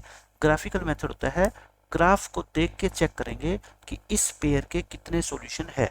कौन सा, एक तो ग्राफिकल मेथड और एक क्या होता है बच्चों, एल्जेब्रिक मेथड। मैं सबसे पहले आपको बताता हूं कि ग्राफिकल मेथड में कैसे चेक करते हैं। देखो ध्यान से सुनना, ये मैंने 3 अलग अलग ग्राफ आपको मैं दिखा रहा हूँ। इक्वेशन कितनी होती है बताओ, 2। जैसे एक इक्वेशन होगी x minus 3y equal to 0, दूसरी इक्वेशन होगी 2x plus 3y equal to 12। मान लो ये पूरा एक क्या है बच्चों, सिस्टम है। इस सिस्टम का आप क्या बनाओगे, ग्राफ बनाओगे। क्या बनाओगे बच्चों, ग्राफ बनाओगे। पहली वाली इक्वेशन का ग्राफ कैसा बनेगा बताओ, इस इक्वेशन का ग्राफ कैसा बनेगा बताओ। आप कहोगे सर दोनों का जो ग्राफ है ना वो एक स्ट्रेट लाइन बनेगी। वो 2 स्ट्रेट लाइन कैसी कैसी हो सकती है, मैं अब आपको वो पॉसिबिलिटी बता रहा हूँ। हो सकता है एक का ग्राफ ये ब्लू लाइन आ जाए और एक का ग्राफ ये रेड लाइन आ जाए, ये चेंज हो सकती है आगे पीछे। ये देखो ऐसे भी हो सकती है, ये है ना, यानी कि ऐसी लाइन आएगी जो दोनों एक दूसरे को आपस में एक पॉइंट पे क्या करेगी, कट करेगी, ठीक है। हो सकता है ऐसा ग्राफ बन जाए आपका कि दोनों लाइनें एक दूसरे को कहीं कट करे ही ना, यानी कि पैरेलल लाइन आ जाए। इनको क्या बोलते हैं, इंटरसेक्टिंग लाइन, प्रतिच्छेदी रेखाएं, यानी कि इंटरसेक्ट कितने पॉइंट पे इंटरसेक्ट करेगी, इंटरसेक्ट एट ओनली 1 पॉइंट। ये क्या होती है, पैरेलल लाइंस जो कभी इंटरसेक्ट करेगी नहीं, नो इंटरसेक्ट। पैरेलल का मतलब ही होता है कि वो कभी मिलती नहीं। ये होती है कोइंसिडेंट लाइन। कोइंसिडेंट का मतलब होता है जो ग्राफ इसका आएगा ना वही ग्राफ इसका आएगा, मतलब कि दोनों का ग्राफ बिल्कुल सेम लाइन आएगी। जैसे मैंने देखो एक रेड कलर से ये एरो लगा रखी है, मतलब ये तो है पहली लाइन का ग्राफ, और एक ये ब्लैक कलर से लगा रखी है, ये है दूसरी लाइन का ग्राफ। लेकिन ये दोनों लाइन आपस में क्या है, एक दूसरे के ऊपर बैठी हुई है, मतलब कि दोनों अपने आप से अलग होने को तैयार ही नहीं है। क्यों? क्योंकि इन दोनों का ग्राफ एक जैसा है, ना तो ये हटने को तैयार पीछे, ना ये पीछे हटने को तैयार। तो 3 तरह के ग्राफ पॉसिबल है बच्चों। कौन से, एक तो होएगा लाइन आपकी इंटरसेक्टिंग आ सकती है, या फिर लाइन पैरेलल आ सकती है, या लाइन कैसी आएगी बच्चों, कोइंसिडेंट आएगी। एग्जाम में आपको ग्राफ बना के देगा एग्जामिनर और पूछेगा बताओ कितने सॉल्यूशन है। तो मैं ये बताता हूँ पहले तो कि सॉल्यूशन निकलते कैसे हैं, ग्राफ बनाने के बाद सॉल्यूशन निकलता कैसे है। अब नेक्स्ट पेज पे आता हूँ, देखो ये है सॉल्यूशन कैसे बनता है। आपने मान लो दोनों इक्वेशन का क्या बना दिया बच्चों, ग्राफ बना दिया। मान लो 2 इक्वेशन का आपने ग्राफ बनाया, एक लाइन आई ऐसे, एक आई ऐसे, और ये पॉइंट है आपका मान लो 3,4। पॉइंट का मतलब ये ऐसे लिखते हैं, पहले x की वैल्यू है, मतलब ये वैल्यू कितनी है आपकी 3, और ये y की वैल्यू कितनी है आपकी, मान लो ये वाली कितनी है, हाइट 4। यहाँ पे मतलब कि 4 है, यहाँ पे मान लो 3 है। तो ये इसका क्या कहलाता है बच्चों, सॉल्यूशन कहलाता है। सॉल्यूशन कहलाता है ग्राफिकली। सॉल्यूशन का मतलब ये होता है कि वही दोनों इक्वेशन को सेटिस्फाई करेगा। ये पॉइंट है ना, ये इस पे भी है और इसके ऊपर भी है।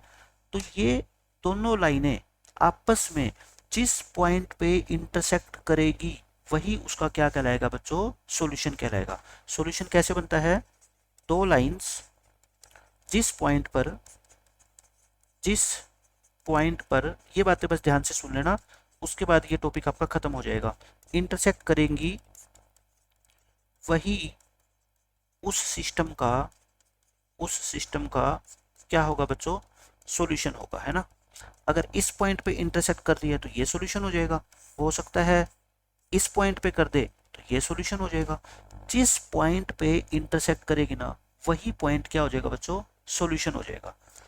आप मेरे को क्या ऐसी लाइनें बना सकते हो क्या, दो, जो सिर्फ दो पॉइंट पे इंटरसेक्ट करे। आप कितनी भी कोशिश कर लेना, या तो करेगी सिर्फ एक ही पॉइंट पे, मैंने बताया था ना, और या फिर अगर एक से ज़्यादा सॉल्यूशन हुआ तो फिर वो इनफाइनाइट पॉइंट पे करेगी, यहाँ पे भी करेगी, यहाँ पे भी, यहाँ पे भी, यहाँ पे भी, है ना, क्योंकि दोनों लाइनें एक दूसरे के ऊपर बैठी हुई है।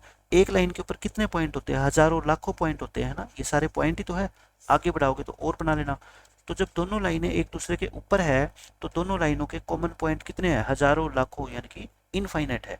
तो देखो अब आप खुद बता देना मेरे को कि अगर ग्राफ आपका ऐसा बन गया, यानी कि पैरेलल लाइन बन गई, ठीक है, तो कितने सॉल्यूशन होंगे। आप कहोगे सर आपने ये बताया था कि सॉल्यूशन तब बनता है जब दोनों लाइनें आपस में क्या करती है, इंटरसेक्ट, यानी कि कट करती है। और पैरेलल लाइन के बारे में तो हम बचपन से पढ़ते आ रहे हैं कि वो लाइनें आपस में कट करती नहीं, इसका मतलब सॉल्यूशन बनेगा ही नहीं। तो इस केस में क्या होगा बच्चों, नो सॉल्यूशन। मैंने बताया था ना, ऐसा भी पॉसिबल है कि सॉल्यूशन नहीं होगा। तो जब आप उन दोनों इक्वेशन का ग्राफ बनाओगे ना तो कैसा बनेगा, पैरेलल लाइन बनेगी। पैरेलल लाइन बनते ही आप बोल देना नो सॉल्यूशन, ठीक है। अब ये बताओ ये लाइनें आपस में कितने पॉइंट पे इंटरसेक्ट कर रही है, आप कहोगे जी एक पॉइंट पे कर रही है। जितने पॉइंट पे इंटरसेक्ट करेगी उतने ही सॉल्यूशन होंगे। एक पॉइंट पे कर रहे हैं तो कितना सॉल्यूशन होगा बच्चों, एक। और एक सॉल्यूशन को मैथमेटिकल लैंग्वेज में क्या बोलते हैं, यूनिक सॉल्यूशन। क्या बोलते हैं, यूनिक सॉल्यूशन, यानी कि 70 के 70 बच्चे सिर्फ एक ही जवाब देंगे, वही 6,0, ठीक है। कोइंसिडेंट लाइन क्या होता है बच्चों, कोइंसिडेंट लाइन, क्वाइन लिख दो, क्वाइन, CI डेंट, डेंट, ठीक है, ये कोइंसिडेंट लाइंस बोलते हैं इनको। कोइंसिडेंट लाइन का मतलब होता है दोनों लाइनें एक दूसरे के ऊपर है। सॉल्यूशन कितने होंगे फिर बता दो, इनफाइनेटली मैनी, है ना, कितने सॉल्यूशन होंगे, इनफाइनेटली मैनी सॉल्यूशन। तो ग्राफिकली अगर पेपर में एक नंबर का क्वेश्चन आ गया और आपको ये ग्राफ बना के दे दिया और पूछ लिया कि बताओ इसके कितने सॉल्यूशन है इस सिस्टम के, आप बोल देना कितने, नो सॉल्यूशन। ये ग्राफ बना के दे दिया तो एक सॉल्यूशन, ये बना के दे दिया तो क्या, आप बोल देना इनफाइनाइट मैनी सॉल्यूशन। दो लाइनें जिस पॉइंट पर इंटरसेक्ट करती है वही उसका सॉल्यूशन होगा, और जितने पॉइंट्स पर इंटरसेक्ट करती है, जितने पॉइंट्स पर इंटरसेक्ट करती है उतने ही सॉल्यूशन होंगे, उतने ही सॉल्यूशन होंगे, समझ गए। अब पैरेलल लाइन किसी पॉइंट पे इंटरसेक्ट नहीं करती तो सॉल्यूशन नहीं होगा, एक पॉइंट पे करेगी तो एक सॉल्यूशन, इनफाइनाइट पॉइंट पे करेगी तो इनफाइनाइट सॉल्यूशन, ठीक है। तो ये क्या था आपका ग्राफिकल मेथड था चेक करने का। ग्राफिकल मेथड तो कोई मुश्किल है नहीं, आपको पेपर वाला एग्जामिनर ग्राफ बना के देगा, सिर्फ ग्राफ को देख के आपको बताना है, वो आप बता ही दोगे। अब दूसरा मेथड सीखो। सॉल्यूशन कब बनता है ये तो मैंने आपको बता दिया, ठीक है, जब दो लाइनें इंटरसेक्ट करती है तब सॉल्यूशन बनता है। ये सारी चीजें मैं आपको बता चुका हूँ, ये मैंने बताई दी आपको फिर से। अब कंक्लूजन, कंक्लूजन मैंने लिख दिया है यहाँ पे, देखो लाइनें अगर इंटरसेक्टिंग होगी तो बच्चों सॉल्यूशन क्या होगा, यूनिक। पैरेलल होगी तो नो सॉल्यूशन, कोइंसिडेंट होगी तो इनफाइनाइट। रटना थोड़े आप इन चीज़ों को, अगर रटोगे तो भूल जाओगे। इंटरसेक्टिंग लाइन की इमेज, इसकी शक्ल अपने दिमाग में बना लो, इंटरसेक्टिंग लाइनें कैसे होती है ना। सॉल्यूशन कितना होगा, एक। पैरेलल लाइन सॉल्यूशन कितने होंगे, 0। और कोइंसिडेंट लाइन एक के ऊपर एक बैठी है ना, इसके ऊपर ही दूसरी लाइन बैठी है ऐसे, और ये पहली लाइन है, तो सॉल्यूशन कितने होंगे, इनफाइनाइट। बस इमेज अपने दिमाग में बना लो, उसके बाद आपको नंबर ऑफ सॉल्यूशन वैसे ही याद हो जाएंगे। तो ये आपका कंक्लूजन था किसका, ग्राफिकल मेथड का। अभी हमने कौन सा सीखा मेथड, सिर्फ ग्राफिकल। पेपर में अगर आपको ग्राफ दे दे और पूछ ले कि इस सिस्टम के कितने सॉल्यूशन है तो आपको आराम से पता लग जाएगा।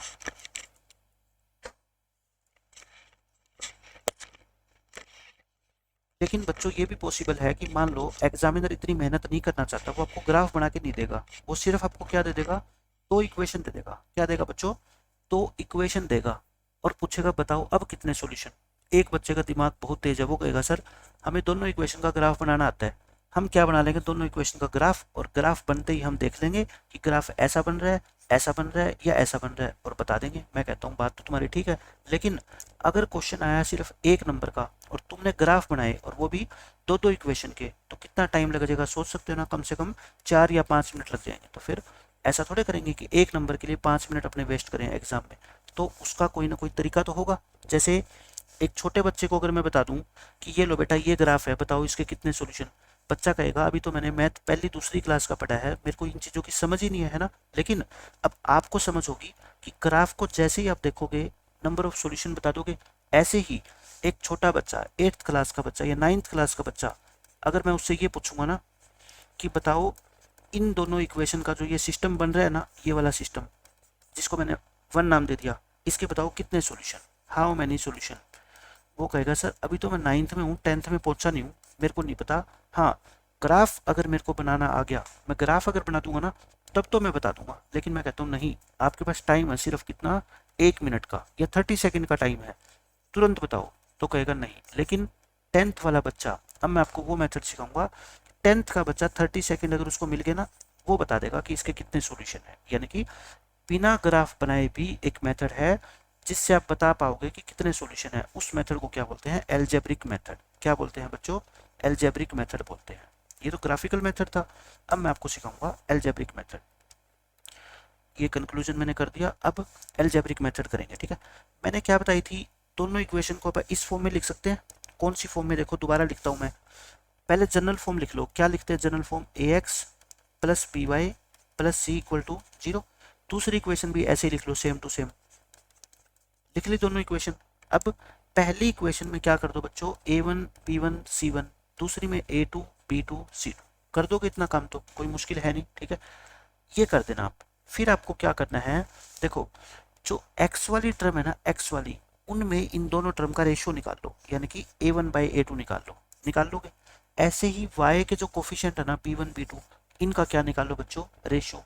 ऐसे ही जो कॉन्स्टेंट टर्म है, जैसे 2x प्लस 3y माइनस के 20 या प्लस के 20 इक्वल टू 0, यहाँ पे आप मेरे को बताना a1 कितना है, a1 यानी x का कोफिशिएंट, a2 कितना है बताओ, सॉरी b1 कितना है 3 और c1 कितना है 20, है ना। ऐसे दूसरी इक्वेशन आएगी, उसमें a2 आएगा, b2 आएगा, c2 आएगा। आप क्या करना, इन दोनों को आपस में डिवाइड कर लेना, इन दोनों को और इन दोनों को, है ना। ये तीन कंडीशन आएगी, या तो पहले दोनों रेशियो इक्वल नहीं आएंगे, इक्वल नहीं आए तो यूनिक सॉल्यूशन, या पहले दोनों इक्वल आ जाएंगे। देखो, या तो पहले दोनों इक्वल ही नहीं आएंगे, अगर इक्वल आ गए तो आगे दो बातें होगी। आपने कभी ऑफिस ऑफिस सीरियल देखा हो, सब टीवी पे पहले आता था बहुत पहले, तो उसमें एक जो पर्सन होता था कैरेक्टर, वो हमेशा ये कहता था कि ऐसा हुआ तो दो बातें होगी, फिर दो बातें होगी। तो मैं वही बता रहा हूँ आपको, या तो ये पहले दोनों रेशो इक्वल आएंगे ही नहीं, ठीक है, तब तो बात ही खत्म। अगर इक्वल आ गए तो दो बातें होगी, ये देखो इक्वल आ गए ना, दो बातें होगी, कौन सी, या तो जो तीसरा रेशियो बच गया वो इन दोनों के इक्वल आएगा या फिर नहीं आएगा। अगर आ गया तो इनफाइनाइट सॉल्यूशन, अगर नहीं आया तो नो सॉल्यूशन, ठीक है। अब मैं दूसरी बार लिखता हूँ इसको। तीन रेशियो है, कौन कौन से बच्चों, a1 अपॉन a2, फिर b1 अपॉन b2, फिर c1 अपॉन c2। दो कंडीशन हो सकती है, देखो कैसी, या तो पहले जो दोनों रेशियो है वो एक दूसरे के इक्वल ही ना आए, इक्वल नहीं आए तो बात खत्म, इक्वल नहीं आए तो बात खत्म हो गई, आगे हम बात ही नहीं करेंगे। आप ये मत कहना कि सर फिर C1 की बात कर ले, मैं कहूँगा नहीं, अगर पहले दोनों इक्वल नहीं आए ना तो बात वहीं खत्म होगी, C1 बाय C2 की बात करनी ही नहीं है, ठीक है। अगर इक्वल आ गए, अगर ये इक्वल आ गए ना, दो बार लिख लो इनको इक्वल, दो बार इक्वल लिख लो, ठीक है। अगर इक्वल आ गए तो बात खत्म नहीं हुई, तो अभी बात खत्म नहीं हुई, यानी कि अभी बात बाकी है। किसकी बात बाकी है अभी, इसकी, इसके साथ देखेंगे। अगर ये दोनों इक्वल आ गए तो बात अभी खत्म नहीं हुई, फिर हम चेक करेंगे कि क्या ये जो तीसरा रेशियो बाकी है ये भी इसके साथ इक्वल है क्या, या ये इसके साथ इक्वल नहीं है क्या। मतलब कि दो ही कंडीशन हो सकती है, अगर पहले दोनों रेशियो इक्वल आ गए तो या तो तीसरा भी इसके इक्वल हो जाएगा या फिर तीसरा इसके इक्वल नहीं होगा, यही तो है। तीन बच्चे हैं, इनकी हाइट, हो सकता है पहले दोनों बच्चों की हाइट इक्वल ना हो, मान लेता हूँ ए और बी इक्वल नहीं है, तब तो बात खत्म। लेकिन अगर मान लो ए और बी की हाइट इक्वल है, तो दो पॉसिबिलिटी है, जो बंदा सी बच गया ना तीसरा, या तो इसकी भी हाइट इन दोनों के इक्वल हो जाएगी, यानी कि तीनों की हाइट ही बराबर होगी, या सी की हाइट इन दोनों के इक्वल नहीं होगी, मतलब कि ए और बी की तो बराबर है लेकिन सी की इन दोनों से क्या है अलग। इसकी मान लो 160 सेंटीमीटर है हाइट, इसकी भी 160 है, लेकिन सी की मान लो 164 है। तो यही कंडीशन मैं आपको यहाँ सिखा रहा हूँ, ठीक है। 3 पर्सन है मान लो, एक ये वाला पर्सन है, एक ये वाला पर्सन है और एक आपका ये वाला पर्सन है। तो या तो पहले दोनों की हाइट इक्वल नहीं आएगी तो अब बात खत्म, इक्वल आ गई तो फिर तीसरे की देखेंगे वो इक्वल है या फिर नहीं है। अब पहले दोनों ही अगर इक्वल नहीं आए तो बात खत्म, यानी कि यूनिक सॉल्यूशन क्या होगा, यूनिक। अगर तीनों ही इक्वल आ गए तो मतलब इनफाइनाइट, देखो सारी चीजें ही इक्वल है तो मतलब कि सॉल्यूशन कितने होंगे, बहुत ज्यादा। अगर पहले दोनों रेशो इक्वल, तीसरा इक्वल नहीं आया ना, फिर क्या हो जाएगा बच्चों, नो सॉल्यूशन। फिर क्या हो जाएगा, नो सॉल्यूशन बस। और आप सोचोगे अब याद कैसे रखे सर, मैं कहता हूँ क्वेश्चन ही मैं इतने करा दूंगा कि आप कभी ये क्वेश्चन दोबारा पूछोगे नहीं कि याद कैसे रहेगा, बिल्कुल आसानी से मैं याद करना सिखाऊंगा। अब देखो पहला क्वेश्चन, क्वेश्चन हम इतने प्रैक्टिस करेंगे कि आपको अपने आप ही याद हो जाएगा, भूलने का कोई चारा ही नहीं है। इसमें कहता है हाउ मेनी सॉल्यूशन, आपको इक्वेशन दे देगा तो और पूछेगा इसके कितने सॉल्यूशन है। मैंने कहा था ना, अब आप 10th क्लास में होगे, अब आज आप वो मेथड सीख जाओगे कि बिना ग्राफ बनाए आपको पता लगेगा कि कितने सॉल्यूशन है। बस आपको एक बात मेरी ध्यान से सुनिए, प्लस और माइनस का साइन बहुत अच्छे से ध्यान रखना है, ठीक है, बहुत अच्छे से क्या करना है, ध्यान रखना है। इसमें ऊपर x का कोफिशिएंट कितना है 1 और नीचे कितना है 2, 1/2 लिख दिया करो। क्या लिख दिया बच्चों आपने 1/2, इसको लिख दो क्या a1/a2। एग्जाम में तो ये भी नहीं लिखना, ये तो मैं आपको लिख के दिखा रहा हूँ, ठीक है, पहली बार कर रहे हैं ना क्वेश्चन। फिर दूसरा रेशियो निकालो b1/b2, ये क्या होता है y के कोफिशिएंट का रेशियो यानी कि 3/5। बस मैं जो ध्यान रखने को कह रहा हूँ ना, अगर इसके आगे प्लस की जगह माइनस का साइन होता ना फिर -3 लेते, ऐसे ही इसके आगे जो भी साइन होगा वही लेंगे, बस ये बात ध्यान रखनी है, ठीक है। फिर तीसरा रेशियो यानी कि c1/c2, ये कितना है बच्चों 6/8। अब कैसे करें, कैसे चेक करें, आप कहोगे सर पहले तो है ना, पहले दो रेशियो को चेक कर लेते हैं कि क्या ये दोनों इक्वल है। कौन बच्चा ये कहता है कि 1/2 और 3/5 इक्वल है। एक बच्चे के तो 2 नंबर में से 1 नंबर आया, एक के 5 में से 3 आया, बताओ इक्वल है, बिल्कुल भी नहीं है। नहीं भी करना था, 1/2 और 3/5 को चेक करना ना इक्वल है या नहीं, क्रॉस मल्टीप्लाई कर लिया करो, ये 5 आएगा ये 6 आएगा, इक्वल नहीं है ना, तो ये रेशो इक्वल नहीं होंगे। a1/a2 इक्वल नहीं होगा b1/b2 के। अगर ऐसा होता है तो सॉल्यूशन कितने होंगे, यूनिक। कितने होंगे बच्चों, यूनिक सॉल्यूशन, या फिर इसको कह सकते हो आप कितने, ओनली वन सॉल्यूशन। कितने सॉल्यूशन होंगे, सिर्फ एक सॉल्यूशन। अच्छा अब एग्जाम में ये क्वेश्चन आ गया मान लो 1 नंबर का, आपको ये कुछ भी नहीं लिखना, यहीं से देख लो, सीधा आप ये लिखोगे पहला 1/2 है ना, दूसरा कितना है 3/5, ये दोनों इक्वल नहीं है, बस इतना लिखना है आपको आपकी सहूलियत के लिए, ताकि गलती ना हो। तब बोल देना कितना सॉल्यूशन है, यूनिक सॉल्यूशन। चलते हैं दूसरे क्वेश्चन पे, वही हाउ मेनी सॉल्यूशन। मैंने 8 क्वेश्चन दिए हैं, आठों के आठों में आपको हाउ मेनी सॉल्यूशन बताने हैं, ठीक है। पहला रेशो देखो, अब मैं वो नहीं लिखूंगा a1/a2 b1/b2, ठीक है। पहला रेशो 1/3। अब ध्यान से सुनना मेरी बात, प्लस माइनस का साइन अगर गलती कर दी ना पूरा क्वेश्चन गलत हो जाएगा। ऊपर कितना है बताओ, -5, नीचे कितना है बताओ 15। आप मेरे को जरा एक बात बता दो, क्या ये दोनों रेशो आपस में इक्वल हो सकते हैं कभी जिंदगी में, एक पॉजिटिव है एक नेगेटिव है, एक पॉजिटिव और नेगेटिव नंबर कैसे आपस में इक्वल हो सकते हैं।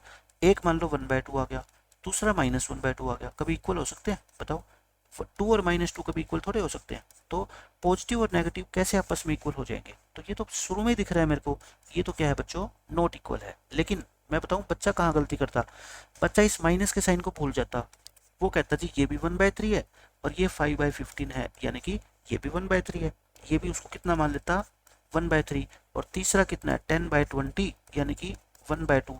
वो कहता जी पहले दोनों रेशो तो इक्वल है और तीसरा इक्वल नहीं है, ऐसे सॉल्यूशन में तो इसका नो सॉल्यूशन बोला जाता है। लेकिन मैं कहता हूँ एग्जामिनर देखते ही काटा मार देगा, है ना, क्यों, क्योंकि बच्चे ने देखा ही नहीं कि ये 5 नहीं है -5 है, तो बच्चा कहेगा जी ये तो पहले दोनों इक्वल नहीं है, यानी कि इसका सही आंसर क्या है, यूनिक सॉल्यूशन। ये बच्चा क्या है, करेक्ट है, और ये क्या है, इनकरेक्ट है। कारण क्या, इस बच्चे को भी सब कुछ पता है, इसको भी सब कुछ पता है, बस इस बच्चे ने फोकस किया साइन के ऊपर कि सर ने बताया हुआ है कि साइन को ध्यान में रखना है। इस बच्चे ने इस बात का गौर ही नहीं किया कि साइन का भी मैथ में कोई मतलब होता है। उसको तो बस ये पता है कि ये 5 है और ये 15 है, साइन से उसको कोई मतलब नहीं है। लेकिन आपको ऐसा काम नहीं करना, आपको पता है 5 और -5 में उतना ही डिफरेंस होता है जितना कि 2 और 6 में होता है ना। 2 को और 6 को आप कैसे इक्वल मान सकते हो, और ये बच्चा तो 5 को और -5 को इक्वल मानने बैठा है, तो वो गलत हो जाएगा। साइन के ऊपर मेरी बात ध्यान से सुन लो, हमेशा फोकस करना है, जहां पे ध्यान हट गया क्वेश्चन आपका गलत हो जाएगा 1 मिनट में। अब देखो तीसरा क्वेश्चन, वही हाउ मेनी सॉल्यूशन पूछेगा। पहले दोनों रेशियो बता दो बस आप मेरे को।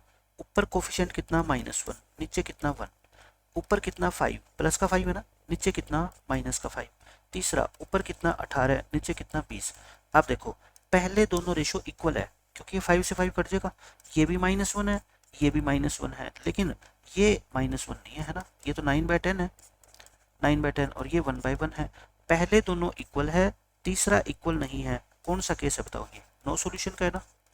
पहले दोनों इक्वल, तीसरा इक्वल नहीं है, नो सॉल्यूशन, यानी कि A1/A2 इक्वल है B1/B2, तीसरा इक्वल नहीं है, तो नो सॉल्यूशन होता है ये।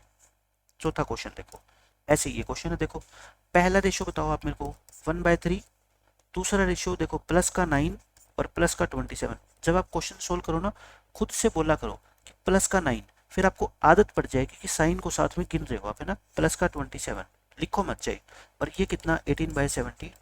अब देखना क्या रिजल्ट बनेगा, ये तो 1/3 है ही, ये भी 1/3 है ना काट के, लेकिन ये नहीं है, ये तो 1/4 है, ये नहीं है, तो ये कौन सा केस हो गया फिर बच्चों, नो सॉल्यूशन। ये क्या हो गया, नो सॉल्यूशन। वैसे ही पता लग जाएगा आपको, देख के ही पता लग जाएगा, एग्जाम में कुछ भी सोल्व करने की जरूरत नहीं है, क्योंकि 1 नंबर का क्वेश्चन आएगा आपका।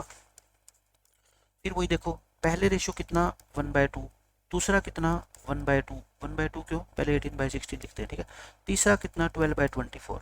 अब एक बच्चे का दिमाग चल गया, कहते हैं सर ये तो सारे 1/2 है, ये भी 1/2 है, ये भी काट के 1/2 आ जाएगा, 12 1 जा 12 2 जा, ये भी 1/2, तीनों इक्वल आ गए। सॉल्यूशन कैसे होते हैं, infinitely many, infinitely many. Hindi medium वाले बच्चे लिखेंगे असीमित हल, ठीक है, हो गया। अब देखो ये क्वेश्चन, इसमें क्या करोगे बच्चों, पहला कितना रेशियो 3/12, दूसरा कितना 2/8, तीसरा कितना 6/24। जिनकी कैलकुलेशन अच्छी है ना, वो तो देखते ही बता देगा कि सर ये 1/4 है, और ये भी 1/4 ही है, और ये भी 1/4 ही है ना, तीनों रेशियो इक्वल, तो सॉल्यूशन कितने, इनफाइनाइट सॉल्यूशन हो गए ना, अपने आप ही याद देखो। अब देखो 7th क्वेश्चन, इसमें पहला रेशियो कितना 1/2, दूसरा ऊपर देखो वही -8, नीचे कितना 16। क्या आगे बढ़ने की जरूरत है, नहीं, एक वैल्यू पॉजिटिव, ये वैल्यू क्या है बच्चों, देखो पॉजिटिव है, और ये वैल्यू नेगेटिव है। एक पॉजिटिव और एक नेगेटिव वैल्यू कभी जिंदगी में इक्वल नहीं हो सकती, तो सॉल्यूशन कैसे होते हैं, यूनिक। पहले दोनों रेशियो ही इक्वल नहीं आए तो आगे बढ़ना ही नहीं है आपको, वहीं रुक जाओ और लिख दो यूनिक सॉल्यूशन। 8th क्वेश्चन और लास्ट क्वेश्चन देखो, पहला रेशियो कितना 1/5, दूसरा कितना बच्चों 8/40, तीसरा कितना 20/30। देख लो क्या आ रहा है आपका, ये 1/5 और ये 1/5 तो इक्वल है, लेकिन ये 2/3 है, ये इक्वल नहीं है। ऐसा केस होता है किसमें, नो सॉल्यूशन में। अब मैंने आपको बताया था ना कि ये केस आपको याद रखने की जरूरत ही नहीं, आपको अपने आप ही याद हो जाएंगे। 8 क्वेश्चन मैंने करा दिए, 2-4 आप एग्जाम्पल लेके कर लो, खुद ही आप कहोगे कि हमें सब कुछ याद हो गया। अब मेरे को बताओ, नंबर ऑफ सॉल्यूशन आपसे पूछ ले कोई भी, 2 इक्वेशन देके, तो आप बता दोगे। कितने मेथड होते हैं नंबर ऑफ सॉल्यूशन बताने के, एक तो होता है ग्राफिकल मेथड, है ना, यानी कि आपको कोई ग्राफ बना के दे दे तो आप तुरंत बता दोगे कि इसके सॉल्यूशन कितने होंगे 1, पैरेलल लाइन के सॉल्यूशन कितने होंगे 0, और कोइंसिडेंट के कितने होते हैं बच्चों, इनफाइनाइट, है ना। अगर आपको ग्राफ बना के ना दे, सिर्फ 2 इक्वेशन दे दे, है ना, क्या दे दे बच्चों, 2 इक्वेशन, इसको बोलते हैं एल्जेब्रिक मेथड। तो फिर आप कौन सा मेथड यूज करोगे, कोफिशिएंट वाला, A1/A2, B1/B2, C1/C2 वाला, है ना, ये मेथड यूज कर लेना। और इससे क्या रिजल्ट निकलता है, ये सारी चीजें मैंने आपको बताई थी, ठीक है। आज के लेक्चर में बच्चों हमने बेसिक सीखा, ये मत सोचना कि क्वेश्चन या एक्सरसाइज तो हमने की नहीं। आगे आने वाले चैप्टर के अंदर जितनी चीजें काम आएगी ना, वो लगभग 70% मैंने आज आपको सिखा दी है, बाकी रह गया 30%, यानी कि मैक्सिमम चैप्टर आपका खत्म हो गया। तो मिलेंगे नेक्स्ट लेक्चर में, बाय बाय, टेक केयर।